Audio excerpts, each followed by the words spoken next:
lang siya sa mundo. Sa inyo ay totoo ang Pasko, ang pinakamagandang kwento.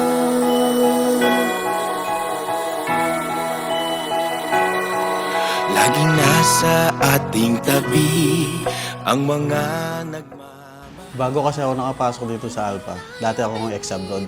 Tapos nakapasok din ako sa ibang spa.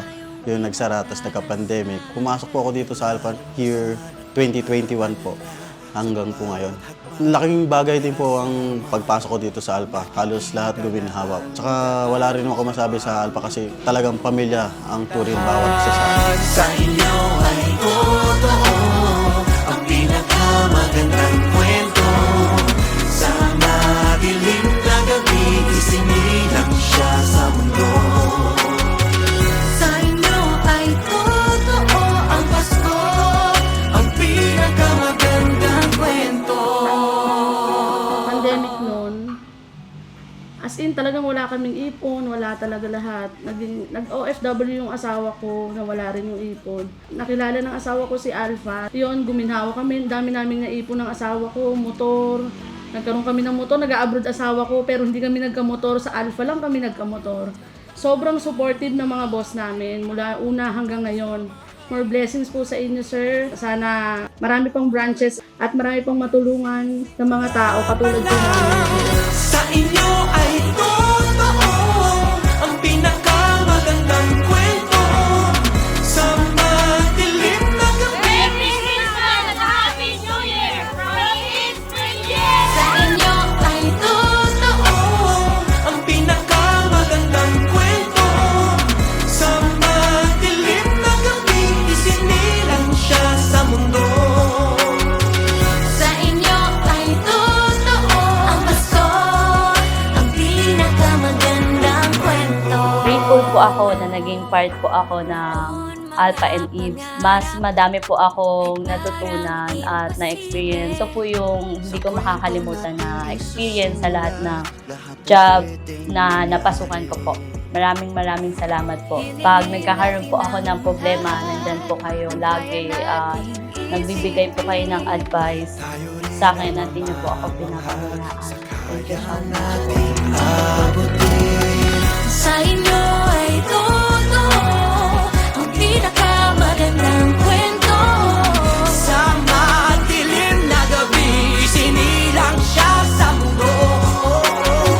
Sa inyo ay totoo ang Pasko, ang pinakamagandang kwento. Sa inyo ay totoo ang pinakamagandang kwento. Sa madilim na gabi, isinilang siya sa mundo. Sa inyo ay totoo ang Pasko, ang pinakamagandang kwento. Sa inyo ay totoo ang pinakamagandang kwento. Sa madilim na gabi,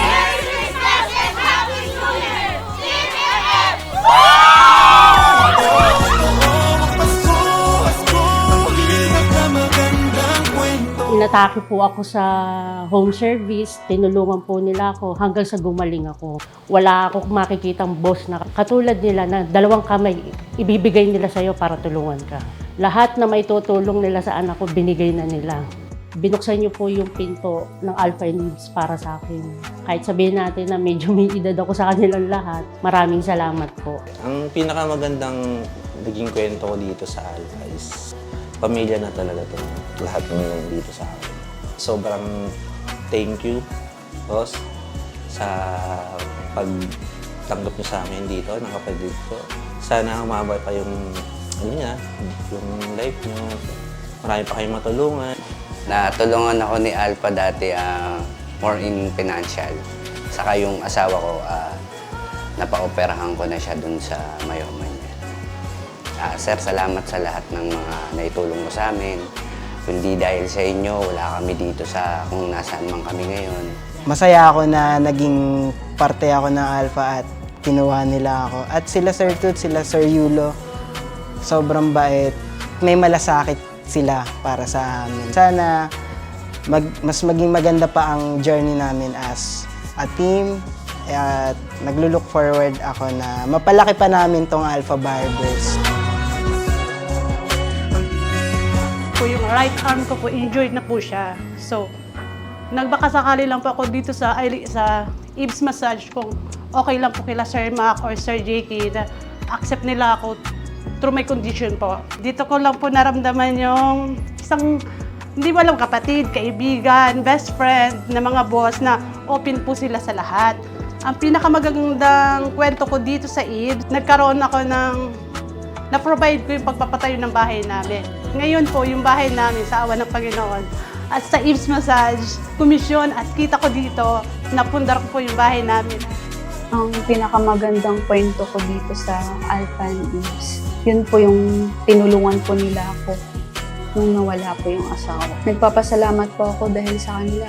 Yun, binigyan po ako ng tulong. Ang pinakamagandang kwento ko po, yung simula nung nagtrabaho ko dito sa Alpha and Eve's. Kasi dito ko po na-feel na masaya at komportable po ako. Merry Christmas and Happy New Year from Alpha East Katipunan! Merry Christmas and Happy New Year from Juan Antonio Quezon! Merry Christmas and Happy New Year from Alpha East!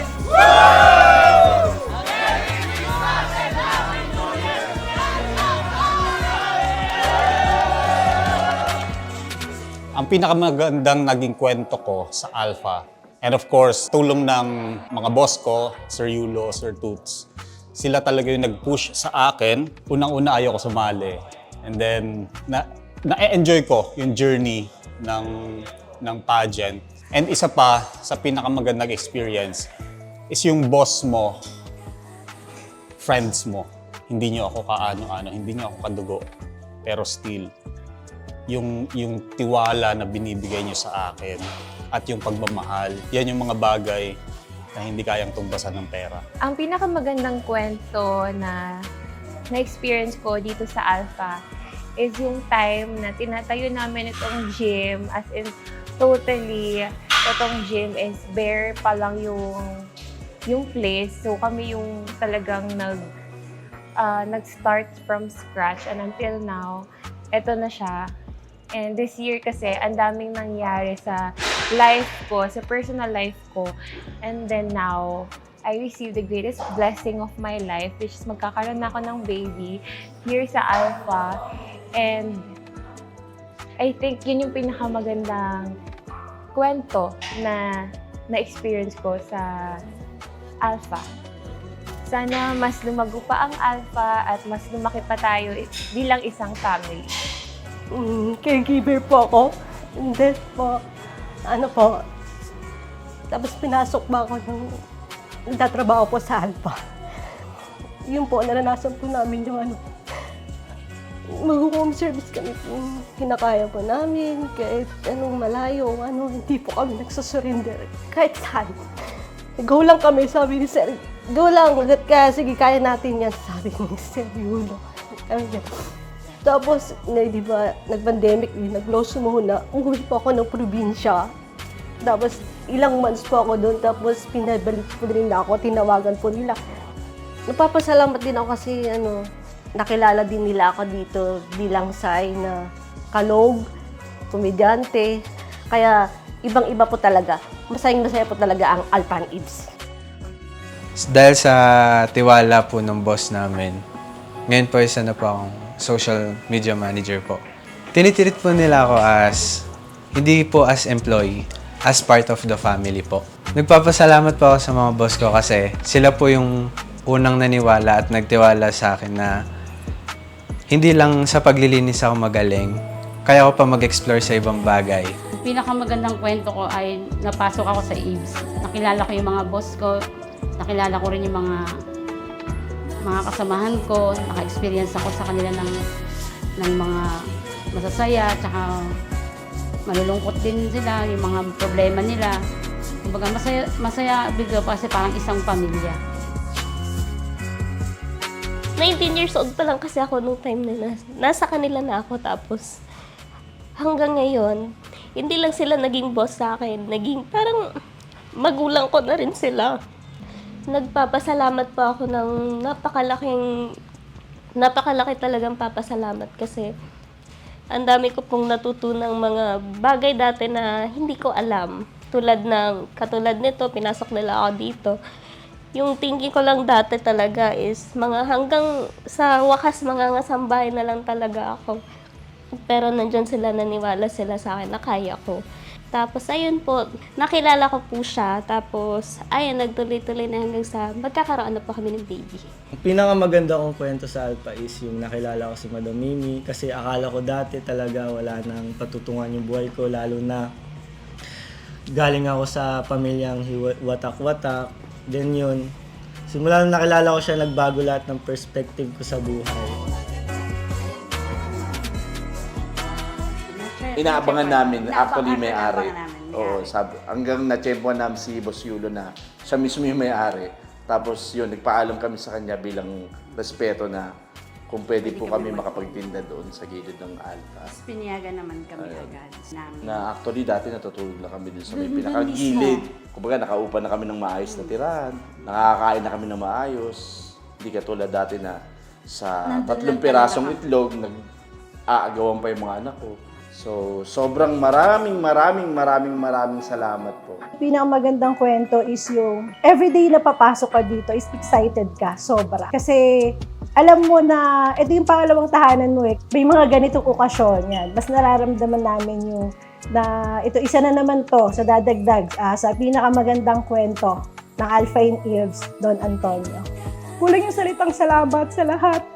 Sa 2 taon, magta-3 taon, nandito pa rin tayo. Salamat sa tiwala, salamat sa opportunity, salamat sa palaging gabay. Pagka susuko na ako, lagi niyo pinapaano sa akin na kaya mo yan. Kaya natin to, walang iwanan.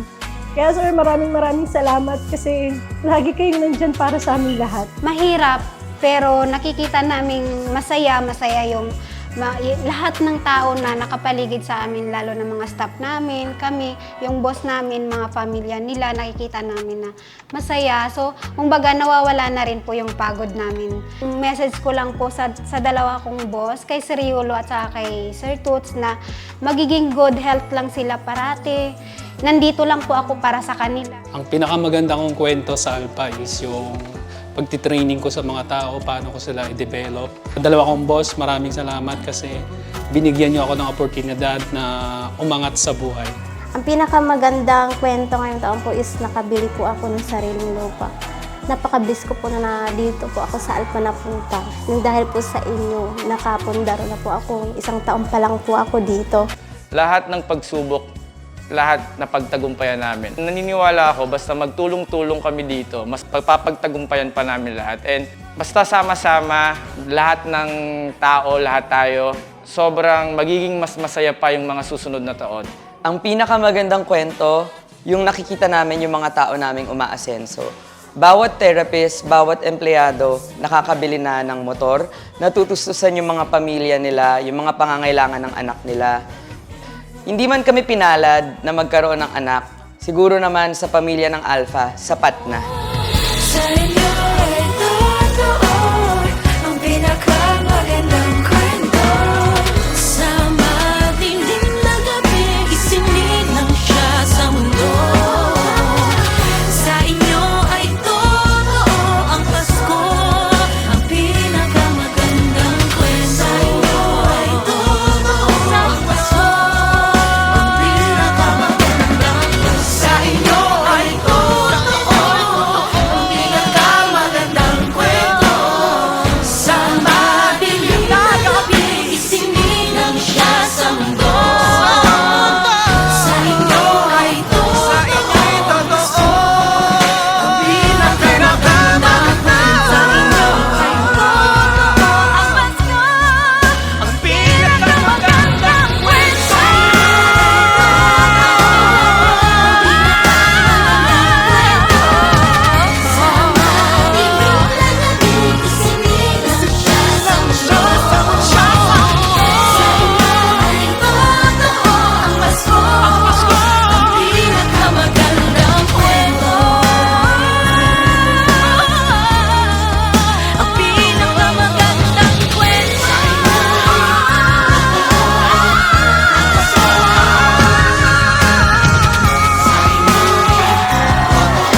para sa amin ang success ay yung makita namin kayong masaya. Hindi ito limitado sa aming dalawa, kundi para sa ating lahat. Kung hindi dahil din sa inyo, wala kami dito ng sir nyo, wala ang buong Alpha and Eves. Alpha and Eves family, mahal na mahal namin kayo. Maraming salamat.